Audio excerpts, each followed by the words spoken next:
Salambo e valu se fulu, o le tatalo i le atua o nolo na nuu o ia i le puapuanga, ma le usu pese i le susana e tuta o le salamo a safo. Le leo leo i saura e lue, ia e whaafufonga mai, o oe o le taitai ia Iosefa e pe o se lafu mamoe, o oe le tie i le vao ke rupi, ia e whaali mai lo pupula. Ia e whaoso lo malo silu mo e wharaima, ma Beniamina, ma Manase, ma e a fio mai e whaola i ante i matou. Le atu ai, ia e whaafoisia i matou, ma ia malama mai o ufafonga, o na whaola i nai leo i matou. Ieo vai, le atua o au, e pusa mai lo toa sai le tatalo o lo nuu se ia fea. Ua e whawhanga ina i lantou i loi mata e whai ma mea e ai. O loi mata fo i e tele ua e avane i ante i lantou e inu ai. Ua e whaia i matou ma mea e whemisa i ai e ua matou tua oi.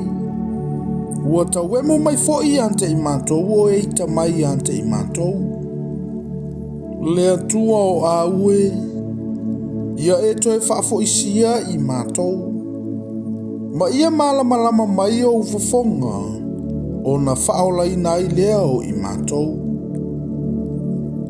Na e au maia le vine nai ai kupito, na e tulia nu ese, ma e toto i nai, na e te ua le lau ele mo lea vine, na e whaaso solo ina fo i o naa, ua tumu ai le nuu, ua malu ia maunga ilo na paolo, o na la fo ia pe o a rasi silisili, ua ia whaaso solo antu o na lava lae o antu i le sami, o na tatupu fo ia o atu i le vaitafe.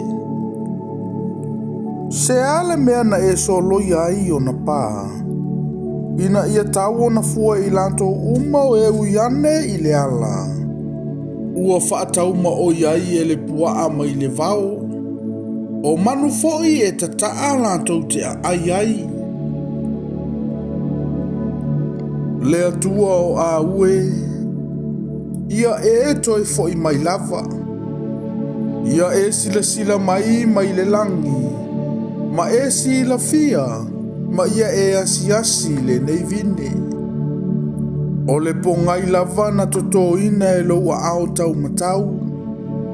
O le atali fo ina e whaamalo sia mo oe.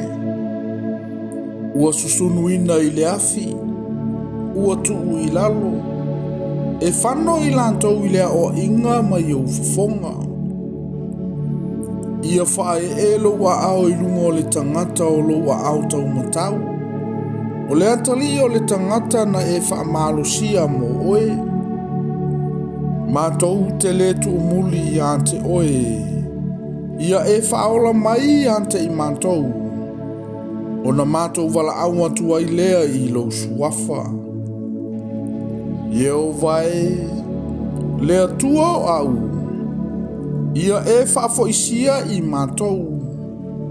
Ia malama mai o fofonga, o na whaola i nai leo i mātou.